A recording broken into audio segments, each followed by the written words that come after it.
નમસ્કાર, mid day news સાથે હું અમિતા વાંઝા। સૌપ્રથમ મુખ્ય સમાચાર।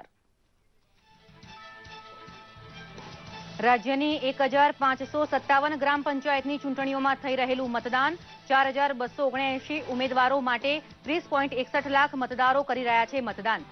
1583 સંવેદનશીલ મતદાન મથકો સહિત સમગ્ર રાજ્યમાં પોલીસનો જડબેસલાક બંદોબસ્ત। અરવલ્લી, દાહોદ, છોટાઉદેપુર સહિત ગ્રામ પંચાયતોમાં ઉત્સાહથી મતદાન કરવા આવતા મતદારો। સુરક્ષાનો કડક બંદોબસ્ત। આબાલ વૃદ્ધ સૌ મતદાન માટે આતુર।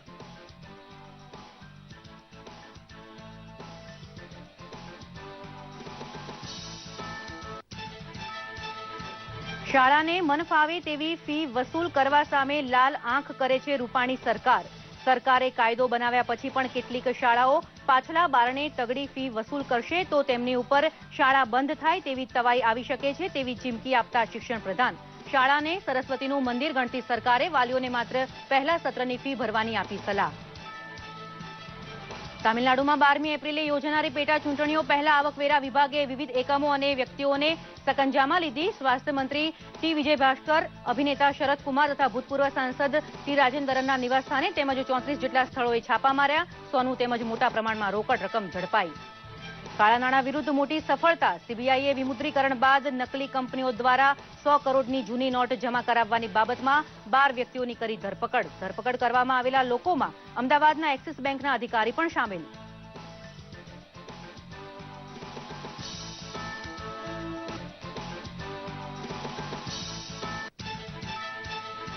અને બાંગ્લાદેશના પ્રધાનમંત્રી હસીના તથા પ્રધાનમંત્રી નરેન્દ્ર મોદી વચ્ચે આજે થશે દ્વિપક્ષીય વાતચીત। શેખ હસીનાના 4 દિવસના રોકાણ દરમિયાન રેલવે, બસ સહિત લગભગ 25 કરારો ઉપર થશે હસ્તાક્ષર। આજે બાંગ્લાદેશના પ્રધાનમંત્રીએ બાંગ્લાદેશ મુક્તિ સંગ્રામમાં શહીદ થયેલા ભારતીય જવાનોને આપી શ્રદ્ધાંજલિ। જોઈએ સમાચાર વિગતવાર। બાંગ્લાદેશના પ્રધાનમંત્રી શેખ હસીના તથા પ્રધાનમંત્રી નરેન્દ્ર મોદી વચ્ચે દ્વિપક્ષીય મંત્રણા ચાલી રહી છે। બાંગ્લાદેશી પ્રધાનમંત્રીને ગાર્ડ ઓફ ઓનર આપવામાં આવ્યું હતું। બાંગ્લાદેશી પ્રધાનમંત્રી શેખ હસીના ભારતમાં 4 દિવસની યાત્રા પર છે। 7 વર્ષ બાદ બાંગ્લાદેશી પ્રધાનમંત્રી ભારતની રાજકીય યાત્રા પર છે। શેખ હસીના તથા પ્રધાનમંત્રી નરેન્દ્ર મોદી વચ્ચે ચાલી રહેલી દ્વિપક્ષીય મંત્રણા ખૂબ મહત્વની ગણવામાં આવે છે। સંરક્ષણ ક્ષેત્ર, વિદેશ વ્યાપાર, વેપાર વાણિજ્ય, આતંકવાદ અંગે તેમજ પીપલ ટુ પીપલ કોન્ટેક્ટ, રાજમાર્ગ તેમજ કોલકાતા તથા ખુલના વચ્ચે ટ્રેન, બસ સેવા પર પણ હસ્તાક્ષર થાય તેવી સંભાવનાઓ છે। બંને દેશો વચ્ચે કેટલીય મહત્વની સમજૂતીઓ ઉપર હસ્તાક્ષર થશે। બાંગ્લાદેશના પ્રધાનમંત્રી શેખ હસીના તથા પ્રધાનમંત્રી નરેન્દ્ર મોદી વચ્ચેની આ દ્વિપક્ષીય મંત્રણા બંને દેશોના સંબંધોને એક નવી જ દિશા અને નવી ઊંચાઈ આપશે તેવી અપેક્ષાઓ રખાઈ રહી છે। દરમિયાન બાંગ્લાદેશના પ્રધાનમંત્રી શેખ હસીનાએ સૌપ્રથમ રાજઘાટ જઈ રાષ્ટ્રપિતા મહાત્મા ગાંધીજીની પ્રતિમાને પુષ્પાંજલિ અર્પણ કરી હતી। ગઈકાલે શેખ હસીનાએ વિદેશ મંત્રી સુષ્મા સ્વરાજની મુલાકાત લીધી હતી। બંને દેશો વચ્ચે સ્નેહ તથા સુમેળભર્યા સંબંધો જળવાઈ રહે તે અંગે ચર્ચા વિચારણા કરી હતી। કાળા ધન તથા ટેક્સ ચોરી કરનારાઓને પકડવામાં તથા તેમની વિરુદ્ધ કાયદેસર કાર્યવાહી કરવામાં કેન્દ્ર સરકારને મોટી સફળતા પ્રાપ્ત થઈ છે। છેલ્લા 3 વર્ષમાં 1,37,000 કરોડ રૂપિયાની કરચોરી પકડી લેવામાં આવી છે। સાથે જ દેશના 10 રાજ્યોમાં ઇન્કમ ટેક્સ તથા અન્ય વિભાગો દ્વારા દરોડા પાડવામાં આવ્યા હતા, જેમાં તામિલનાડુના સ્વાસ્થ્ય મંત્રી વિજય ભાસ્કર, અભિનેતા શરદ કુમાર, ભૂતપૂર્વ સાંસદ સી રાજેન્દ્રન તથા તેમની સાથે સંકળાયેલા 35 જેટલા સ્થળો તેમજ લોકોના નિવાસસ્થાને દરોડા પાડવામાં આવ્યા હતા। એન્ફોર્સમેન્ટ ડિરેક્ટોરેટ તથા તપાસ એજન્સીઓ પ્રધાનમંત્રી નરેન્દ્ર મોદીના ભ્રષ્ટાચાર મુક્ત ભારતના સપનાઓને સફળ બનાવવા માટે મહેનત કરી રહી છે। સીબીઆઈએ ગત વર્ષે નવેમ્બર-ડિસેમ્બરમાં વિમુદ્રીકરણ દરમિયાન કહેવાતી છેતરપિંડીના આરોપોને ગંભીરતાથી લઈ એક્સિસ બેંકના અધિકારીઓ વિરુદ્ધ ગુનો નોંધી તપાસ આગળ વધારી છે। સીબીઆઈએ જણાવ્યું છે કે ગુજરાતના અમદાવાદમાં મેમનગર શાખાની એક્સિસ બેંકની બ્રાન્ચના 2 અધિકારીઓ તથા શાખાના મેનેજર વિરુદ્ધ આઈપીસી હેઠળ ગુનો દાખલ કરવામાં આવ્યો છે। આ અધિકારીઓ ઉપર આરોપ મૂકવામાં આવ્યો છે કે ચલણમાંથી નાબૂદ કરાયેલી ચલણી નોટોને ગેરકાયદેસર રીતે રાજુલામાં તેમણે ખાતાઓમાં જમા કરાવી હતી। કેશ કાઉન્ટર ઉપર બેસતા એકાઉન્ટન્ટ્સના 3 જૂથોએ બ્રાન્ચ મેનેજર સાથે મળી 100.57 કરોડ રૂપિયા બેંકમાં જમા કરાવ્યા હતા। આ રૂપિયા લગભગ 25 જેટલી શેલ કંપનીઓના હતા। સીબીઆઈએ આ બાબતે વધુ કાર્યવાહી કરવા માટે અમદાવાદમાં ઓછામાં ઓછી 16 બ્રાન્ચ ઉપર દરોડા પાડ્યા હતા। સીબીઆઈએ આ મામલે 12 વ્યક્તિઓની ધરપકડ પણ કરી છે, જેમાં એક્સિસ બેંકના મોટા અધિકારીઓ પણ સામેલ છે। તિબેટિયન્સના આધ્યાત્મિક ગુરુ દલાઈ લામાના તવાંગ મઠ ઉપર આજથી ધાર્મિક કાર્યક્રમો યોજાશે. ગઈકાલે દલાઈ લામાનું બૌદ્ધ ભિક્ષુઓ તથા કેટલાક શ્રદ્ધાળુઓએ તવાંગ મઠ ઉપર ઉષ્માભર્યું સ્વાગત કર્યું હતું. શાંતિના નોબેલ પુરસ્કારથી સન્માનિત દલાઈ લામા તવાંગ મઠમાં રોકાશે. આ મઠ ભારતમાં સૌથી વિશાળ તથા દુનિયાનો બીજા નંબરનો સૌથી મોટો બૌદ્ધ મઠ છે. દુનિયાનો સૌથી મોટો બૌદ્ધ મઠ તિબેટનો પોર્ટલ પેલેસ છે. અરુણાચલ પ્રદેશના મુખ્યમંત્રી પેમા ખાંડુ ધર્મગુરુ દલાઈ લામાની સાથે જ છે. દલાઈ લામા વર્ષ 1968થી ભારતમાં નિર્વાસિત જીવન જીવી રહ્યા છે. બરફથી ઘેરાયેલા પહાડો તથા 10,000 ફૂટની ઊંચાઈ ઉપર તવાંગમાં મોનકા લોકો રહે છે, જેઓ તિબેટિયન ધર્મના ચુસ્ત અનુયાયીઓ ગણાય છે. સમગ્ર તવાંગને ભારત તથા તિબેટના ધ્વજ ફરકાવી શણગારવામાં આવ્યું છે. 8 વર્ષ બાદ દલાઈ લામાની આ અરુણાચલની મુલાકાત છે.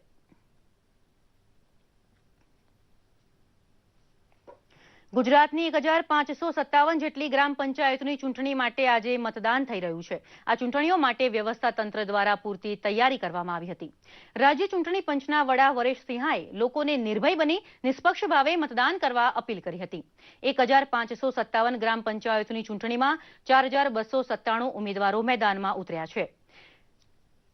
7,771 વોર્ડ માટે 17,682 ઉમેદવારો ચૂંટણી મેદાનમાં છે. પંચાયતના ઉમેદવારોને જીતાડવા આજે 30.61 લાખ મતદારો મતદાન કરશે. જોકે કુલ મતદાન કેન્દ્રોમાંથી 1,583 સંવેદનશીલ મતદાન મથકો છે, જ્યાં પોલીસનો કડક બંદોબસ્ત કરવામાં આવ્યો છે.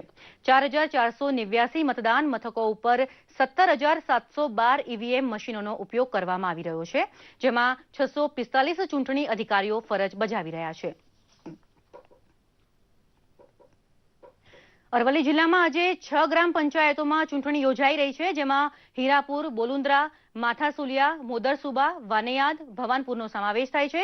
અરવલ્લી જિલ્લામાં 10 ગ્રામ પંચાયતોની ચૂંટણી યોજાવાની હતી, જે પૈકી 4 ગ્રામ પંચાયતો સમરસ થઈ છે. અરવલ્લીમાં 32 વોર્ડના સભ્યો બિનહરીફ જાહેર થયા છે.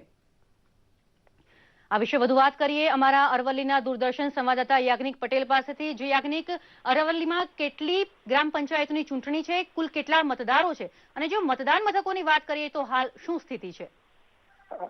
હા, આપણે જણાવી દઉં કે અરવલ્લી જિલ્લામાં હાલ 6 ગ્રામ પંચાયતોમાં ચૂંટણી માટેની મતદાન થઈ રહ્યું છે, જેમાં ધનસુરા તાલુકાની 1, મોડાસા તાલુકાની 4 અને ભિલોડા તાલુકાની 1 ગ્રામ પંચાયતની ચૂંટણી માટે શાંતિપૂર્ણ રીતે મતદાન થઈ રહ્યું છે. અરવલ્લીમાં કુલ 7,750 મતદારો છે, તેમાં 3,775 મહિલા મતદારો તથા 3,975 મહિલા પુરુષ મતદારો હાલ પોતાના મતદાનનો ઉપયોગ આજે કરી અને પોતાના સરપંચ તથા વોર્ડના ઉમેદવારની ચૂંટણી નક્કી કરશે. જી યાજ્ઞિક, કેટલા ટકા મતદાન થયું છે, તેનો કોઈ સત્તાવાર આંકડો મળ્યો છે કે કેમ? આપણે જણાવી દઈએ કે અરવલ્લી જિલ્લાની ધનસુરા તાલુકાની હીરાપુર ગ્રામ પંચાયતમાં 11 વાગ્યા સુધી મળતી માહિતી પ્રમાણે 26% મતદાન થયું હતું અને હાલ 35%થી પણ વધુ મતદાન થઈ ચૂક્યું છે. જી યાજ્ઞિક, માહિતી આપવા બદલ આપનો આભાર. દાહોદની જો વાત કરીએ તો દાહોદ જિલ્લામાં 10 ગ્રામ પંચાયતો સમરસ જાહેર થતા આજે 83 પંચાયતોની ચૂંટણી માટે મતદાન શરૂ થઈ ગયું છે. જિલ્લામાં 103 જેટલા મતદાન કેન્દ્રો અતિ સંવેદનશીલ જાહેર કરવામાં આવ્યા છે.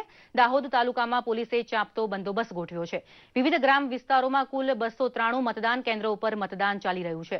દાહોદ તાલુકામાં, ઝાલોદ તાલુકામાં 11, ફતેપુરા તાલુકામાં 22, ધાનપુર તાલુકામાં 13, દેવગઢ બારિયા તાલુકામાં 4 ગ્રામ પંચાયતોની ચૂંટણી યોજાઈ રહી છે. અને આ વિશે વધુ વાત કરીએ અમારા દાહોદથી દૂરદર્શન સંવાદદાતા જિગ્નેશ પંચાલ પાસેથી. જે જિગ્નેશ, દાહોદમાં 83 ગ્રામ પંચાયતોની ચૂંટણી માટે મતદાન થઈ રહ્યું છે. મતદાન મથકોની જો વાત કરીએ તો દાહોદ આદિવાસી વિસ્તાર હોવાથી અતિ સંવેદનશીલ મતદાન કેન્દ્રો ઉપર સુરક્ષાને લઈને કેવી વ્યવસ્થા કરવામાં આવી છે? જી મેડમ, દાહોદ જિલ્લો આદિવાસી વિસ્તાર હોવાથી અતિ સંવેદનશીલ વિસ્તારોની અંદર તમામ સ્થળોએ હથિયારધારી પોલીસ જવાનો તૈનાત કરવામાં આવ્યા છે.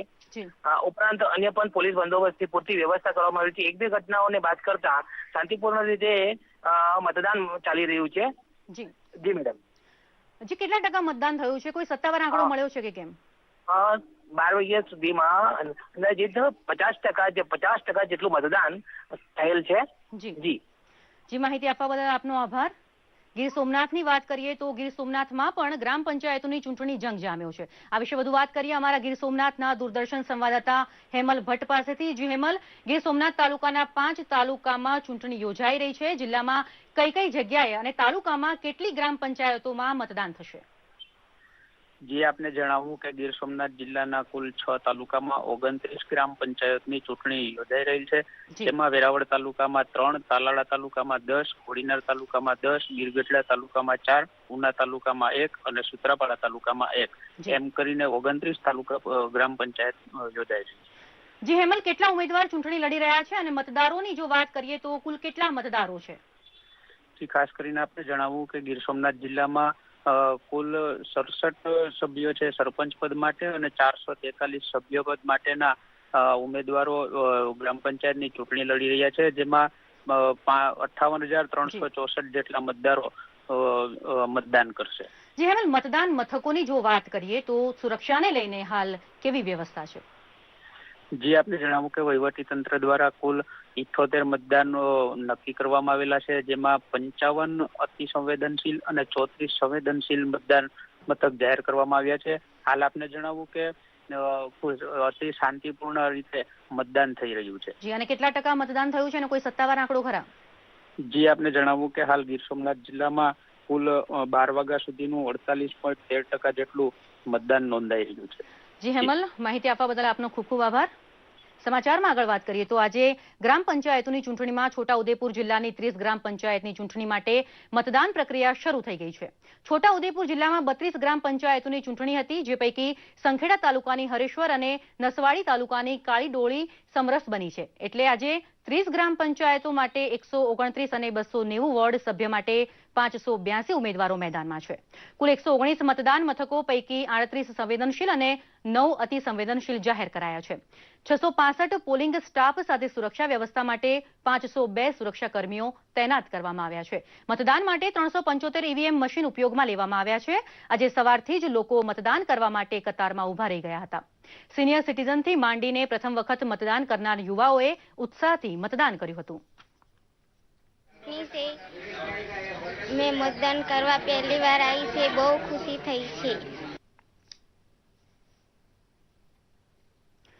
રાજ્યમાં ગ્રામ પંચાયતોની ચૂંટણી યોજાઈ રહી છે, ત્યારે વલસાડમાં પણ ગ્રામ પંચાયતોમાં મતદાન માટે લોકોનો ઉત્સાહ અનેરો જોવા મળી રહ્યો છે। ગૃહિણી હોય કે કામ કરનાર નવયુવાન, દરેકે પોતાના મત આપવાના વિશેષાધિકારનો ઉપયોગ કર્યો હતો।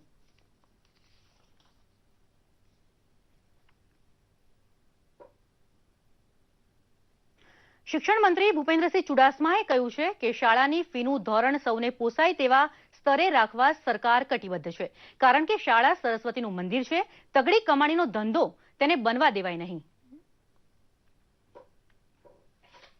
અમે અમારું વ્યાજબીપણું ફી કમિટી સમક્ષ રજૂ કરીશું અને આ સમજણમાં સંચાલકો અને વાલીઓ સહમત થયા છે। શા માટે? આ સરસ્વતીનું મંદિર છે, વિદ્યા મંદિર છે, કોઈ રણભૂમિ નથી, કોઈ નેતાગીરી બનાવવા માટેનું આ સાધન નથી। અને હું જ્યારે રાજ્ય સરકારના મંત્રી તરીકે વાલીઓને આશ્વસ્ત કરું છું કે આનો અમલ ચાલુ સત્રથી જ થશે।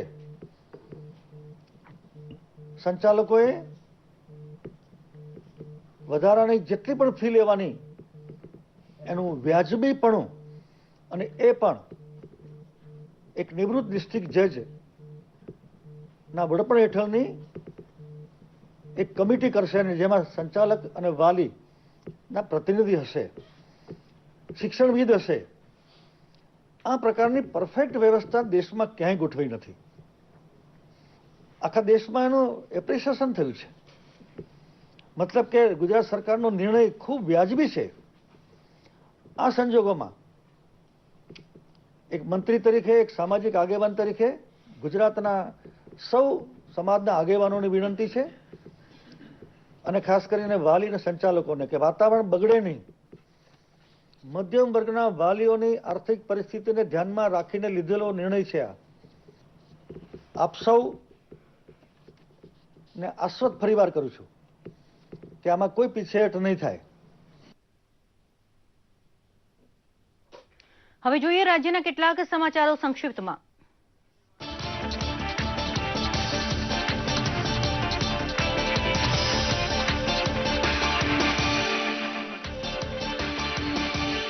મુખ્યમંત્રી વિજય રૂપાણીએ ₹7 કરોડના ખર્ચે નિર્માણ પામેલી ઔદ્યોગિક તાલીમ સંસ્થાના ભવનનું દેવકા ખાતે કર્યું લોકાર્પણ. આગામી 1 વર્ષમાં 10 લાખ યુવાનોને રોજગારી આપવામાં આવશે. રાજુલા, પીપાવાવ અને અમરેલી બનશે વિકાસનું કેન્દ્ર. રાજ્યના યાત્રાધામો સ્વચ્છ અને સુંદર તથા હરિયાળા બનાવવા માટે 20 કરોડ રૂપિયાની કરી જોગવાઈ. સિનિયર સિટીઝન્સને જાત્રા કરવાનો 50% ખર્ચ આપશે રાજ્ય સરકાર. ગૌમૂત્ર આધારિત દવાઓની લેબોરેટરીનું રાજ્યના મુખ્યમંત્રી વિજય રૂપાણીએ કર્યું ઉદ્ઘાટન. રાજકોટમાં 3જી ગૌશાળા દ્વારા ગૌ આધારિત વિવિધ રોગો માટે ચિકિત્સા પદ્ધતિ શરૂ કરવામાં આવી. અનેક રોગોને ધરમૂળથી મટાડી દેવા શરૂ કરાયા પ્રયાસો. ગૌવંશ હત્યા ઉપર પ્રતિબંધ ફરમાવતો કાયદો કડક કરવા બદલ જીવદયા પ્રેમીઓ અને ગૌરક્ષકોએ મુખ્યમંત્રી વિજય રૂપાણીનો માન્યો આભાર. સરકારના કર્મયોગીઓ માટે અદ્યતન સુવિધાવાળા બી કેટેગરીના 336 આવાસોનું ખાતમુહૂર્ત કરતા નાયબ મુખ્યમંત્રી નીતિન પટેલ.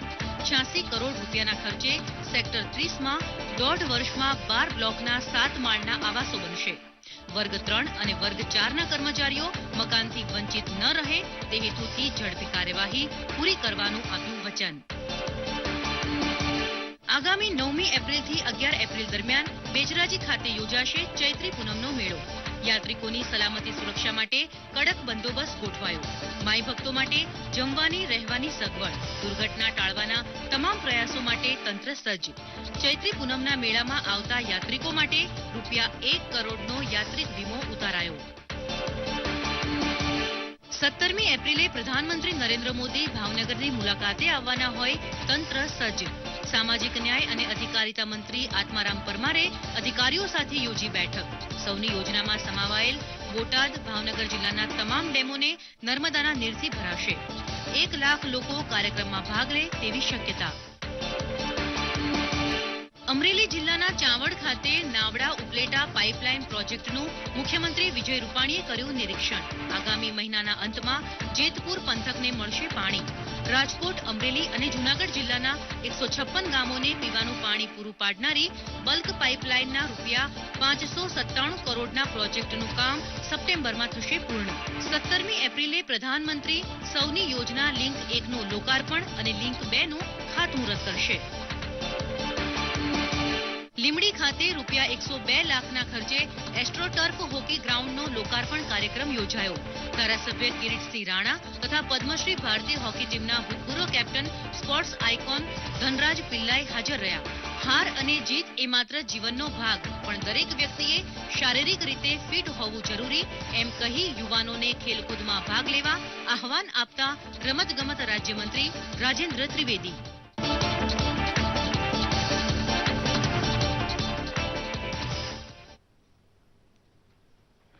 ભરૂચના નવા કેબલ બ્રિજ ઉપર લિક્વિડ ગોળ ભરેલા ટેન્કર સાથે ગેસનું ટેન્કર અથડાતા ધડાકો થયો હતો.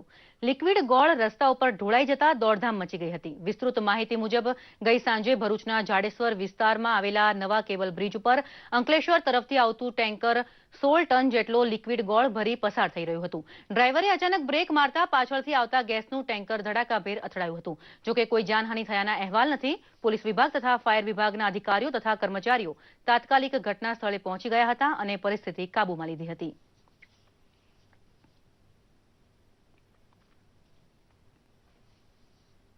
રાજકોટ ખંડેરી સ્ટેડિયમ ખાતે ગઈકાલે ગુજરાત લાયન્સ અને કોલકાતા નાઇટ રાઇડર્સ વચ્ચે મેચ યોજાઈ હતી, જેમાં કોલકાતા નાઇટ રાઇડર્સનો વિજય થયો હતો. ટીમના માલિક શાહરૂખ ખાન તેમના પુત્ર અબ્રાહમ સાથે સ્ટેડિયમ ખાતે પહોંચી ગયા હતા.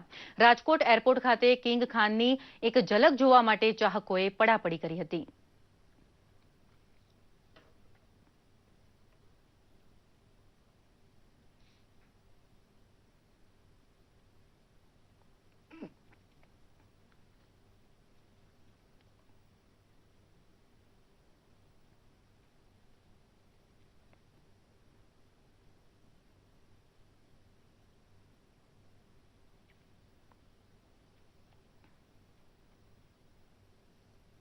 પાલનપુર ખાતે કૃષિ મહાકુંભની આજથી શરૂઆત થવાની હોવાથી તૈયારીઓને આખરી ઓપ આપવામાં તંત્ર વ્યસ્ત બની ગયું છે. નાયબ મુખ્યમંત્રી નીતિન પટેલના હસ્તે ખુલ્લા મુકાનાર કૃષિ મહાકુંભમાં ખેડૂતોના ફાયદા માટે 150થી વધુ કંપનીઓ પાલનપુર આવી તેમના સ્ટોલ મૂકવાની છે. ખેતીવાડી મંથનનું ફલક એટલું વિસ્તૃત છે કે 4 દિવસમાં 3 લાખ ખેડૂતો અહીં મુલાકાતે આવે તેવું આયોજન ગોઠવાઈ રહ્યું છે. ખેતીવાડીમાં મહેનત, મજૂરી અને ખર્ચ બંને ઘટે છતાં નફો વધે તેવી અનેક ટેકનોલોજીનું નિદર્શન અહીં ગોઠવાશે.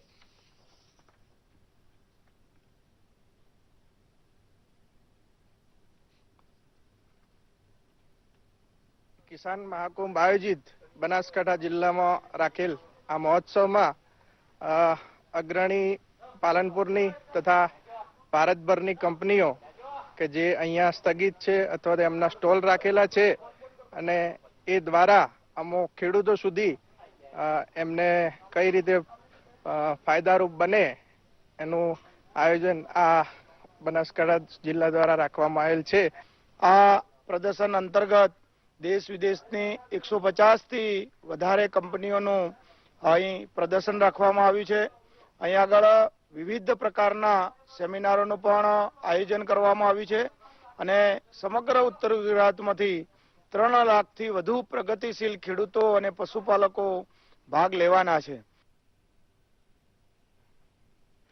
અમેરિકાથી ભારતની સફર ખેડી પર્યાવરણની જાળવણીના સંદેશા સાથે અમેરિકાના 3 યુવાનો નર્મદા પહોંચ્યા હતા.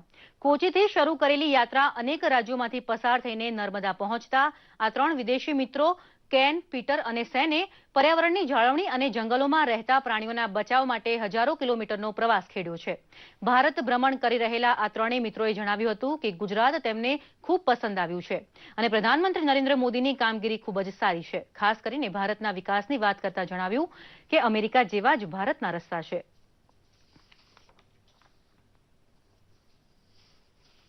It's very beautiful scenery, very great people, it's very lush. Again, very excellent food, friendly people. It's a beautiful place. This is my first time in India. We have decided to take the rickshaw run because it's a nice slow way to see a lot of India. We love Gujarat. We love the scenery. It's green. We've come all the way from Rajasthan, but Gujarat is our favorite so far.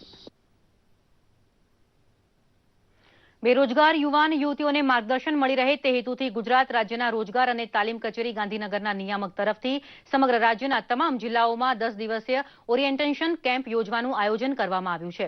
તે ઉપલક્ષ્યમાં પોરબંદરમાં 500 બેરોજગાર યુવાન યુવતીઓને camp અંગે વધુ માહિતી આપતા પોરબંદર જિલ્લા રોજગાર કચેરીના BL કલમાણીએ જણાવ્યું હતું કે ભણતરનો યોગ્ય દિશામાં ઉપયોગ કરી કારકિર્દી ઘડવી તે મહત્વનું છે. બેરોજગાર યુવક યુવતીઓએ પણ આ કેમ્પ દરમિયાન ઉપયોગી જ્ઞાન પ્રાપ્ત થયું હતું તેમ જણાવ્યું. આજે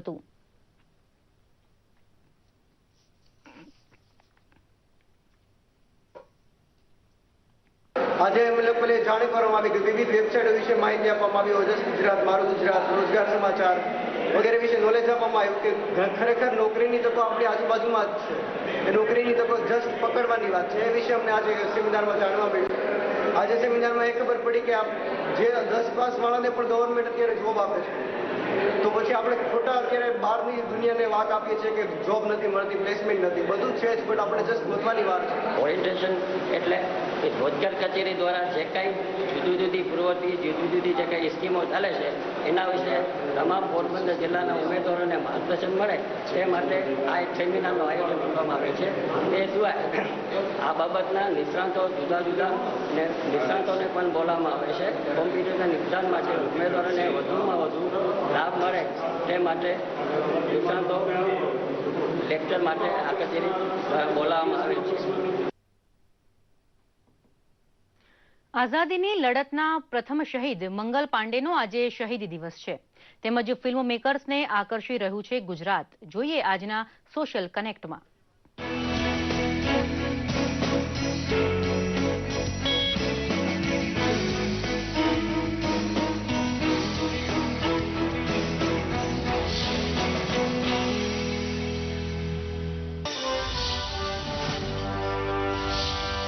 અંગ્રેજ સૈન્યના સિપાહી મંગલ પાંડેએ કારતૂસમાં વપરાતી ગોળીઓમાં ગાયની ચરબી વાપરતા અંગ્રેજો સામે બાયો ચડાવી અને દેશમાં શરૂ થઈ આઝાદીની પહેલી લડત. 1857ના વિપ્લવ તરીકે જાણીતી આ લડતમાં મંગલ પાંડેએ શહીદી વહોરી. પોતાની ધર્મપરાયણતા અને દેશદાઝથી તેઓ અંગ્રેજોની સામે પડ્યા તો બ્રિટિશ સરકારે એમને વિદ્રોહી ગણી ફાંસીની સજા ફરમાવી. 8મી એપ્રિલ 1857ના રોજ મંગલ પાંડેને ફાંસી આપવામાં આવી હતી. હિસ્ટ્રી ચેનલે આઝાદીની લડતના પ્રથમ શહીદ મંગલ પાંડેને શ્રદ્ધાંજલિ પાઠવતા વિડીયો ટ્વીટ કરી શેર કર્યો છે.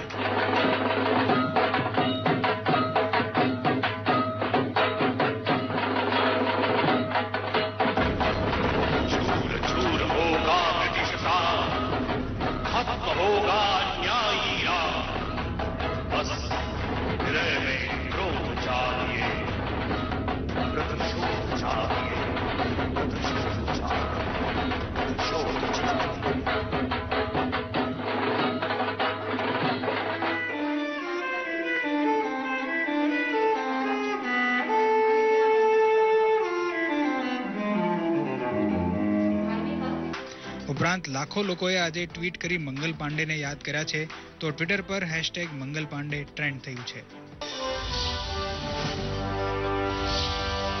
દેશ વિદેશના ફિલ્મ મેકર્સ માટે ગુજરાત બની રહ્યું છે પસંદગીનું સ્થળ. ગુજરાત ટુરિઝમે ટ્વીટ કર્યો છે આ સુંદર વિડીયો, જેને લોકો ખૂબ પસંદ કરી રહ્યા છે.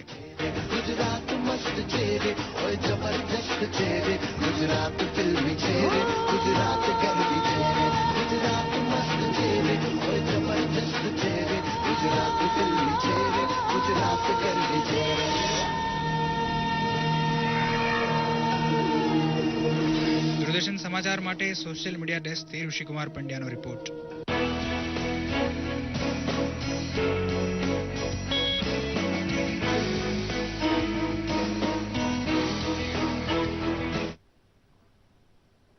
મહેસાણા નગરપાલિકાના વોર્ડ નંબર 8 અને 9નો શહેરી સેવા સેતુ કાર્યક્રમનો પ્રારંભ સંસદીય સચિવ ભરતસિંહ ડાભી અને ઇન્ચાર્જ જિલ્લા કલેક્ટર S.K. લાંગાએ કરાવ્યો હતો.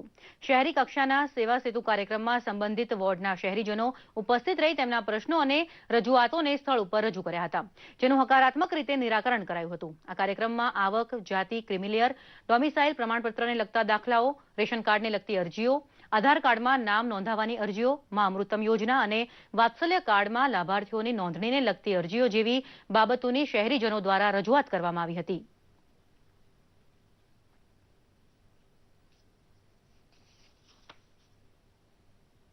મહેસાણા શહેરના જે લોકોને જે સેવા સેતુના કાર્યક્રમથી જે લાભો લેવાના છે એ નિરાધાર વિધવા બહેનો હોય, સેવા સેતુના કાર્યક્રમમાં આધાર કાર્ડ હોય, ચૂંટણી કાર્ડ હોય, રેશનિંગ કાર્ડ હોય, જન્મ મરણના દાખલા હોય, આના માટેનું એક સારું આયોજન આ મહેસાણા શહેરમાં સિવિક સેન્ટરમાં થયેલું છે અને એનો લાભ બધા જ લોકોને મળી રહે છે.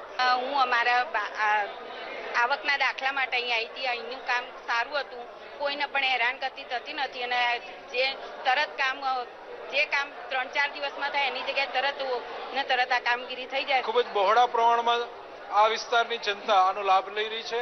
વિવિધ દાખલાઓ મળી રહ્યા છે, કાર્ડ મળી રહ્યા છે, વિવિધ બીજી સેવાઓ મળી રહી છે, વિવિધ સહાય પ્રાપ્ત થઈ રહી છે અને બેંકો સહિત ડિજિટલ બેન્કિંગ અને તમામ પ્રકારની સેવાઓ, બલ્બ વિતરણ, ST પાસ, આ તમામ બાબતો આવી છે. અંબિકા સેવા સંઘ તથા અન્નપૂર્ણા સેવા મંડળ દ્વારા દર વર્ષે ચૈત્ર મહિનામાં અમદાવાદથી પેઢામલી એટલે કે મિની અંબાજી પગપાળા સંઘનું આયોજન કરવામાં આવે છે. 25મા રજત જયંતિ વર્ષ પ્રસંગે આજે અમદાવાદ શાહપુર ખાતેથી જગન્નાથ મંદિરના મહંત દિલીપદાસજી મહારાજે સંઘનું પ્રસ્થાન કરાવ્યું હતું. સંઘમાં હાથી ઘોડા સહિત વિવિધ શણગારેલા ટ્રકો દ્વારા સમાજમાં બેટી પઢાવો, બેટી બચાવો, પાણી બચાવો, વ્યસન મુક્તિ સહિત સ્વચ્છતા અભિયાનનો સંદેશ આપતા બેનર લગાવવામાં આવ્યા હતા. 1000થી પણ વધુ ભક્તો આ ચાલતા સંઘમાં જોડાયા હતા.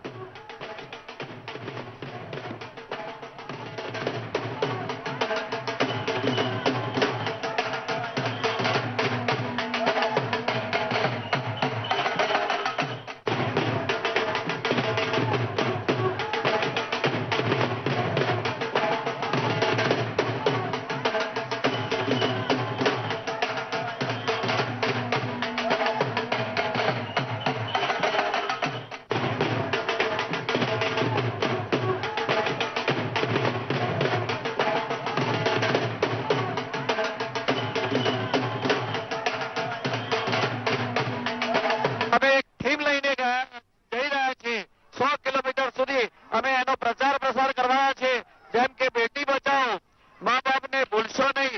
સ્વચ્છતા અભિયાન, શિક્ષણનો વિકાસ, પાણી બચાવો, પર્યાવરણને સાચવી રાખો, પ્રદૂષણ કરશો નહીં. આ બધા થીમ લઈને અમે જઈ રહ્યા છીએ અને ગામડે ગામડે આ પ્રચાર અને પ્રસાર ધાર્મિકની સાથે સામાજિક કાર્ય પણ અમે કરી રહ્યા છીએ. જ્યાં જઈ રહ્યા છીએ ત્યાં 132 વર્ષ પુરાણું માં જગતજનની જગદંબાનું મંદિર છે. માં જગતજનની જગદંબા સ્વયં સ્ફુરિત થયેલા છે. અત્યારે બસ આટલું જ. વધુ સમાચાર માટે જોતા રહો દૂરદર્શન સમાચાર. નમસ્કાર.